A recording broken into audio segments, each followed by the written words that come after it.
तर होमिओपॅथी डॉक्टरांना मॉडर्न मेडिसिनची परवानगी द्यावी असं जी आहे ती मागणी करण्यात येते। होमिओपॅथी डॉक्टरांना आता 1 वर्षाचा कोर्स करून MMC नोंदणी करता येणार आहे।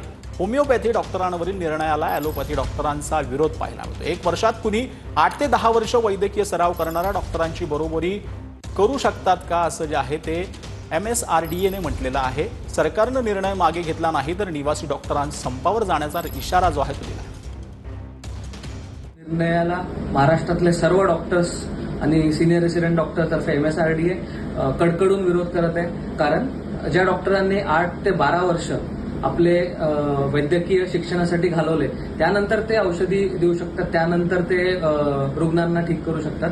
ते 1 वर्षाने ठीक होऊ नाही शकत। ती गोष्ट 1 वर्षात शिकण्यालायक नाहीये। त्यामुळे जर हा निर्णय मागे घेण्यात नाही आला तर महाराष्ट्रातले सर्व डॉक्टर्स रस्त्यावर उतरतील आणि याला विरोध करतील।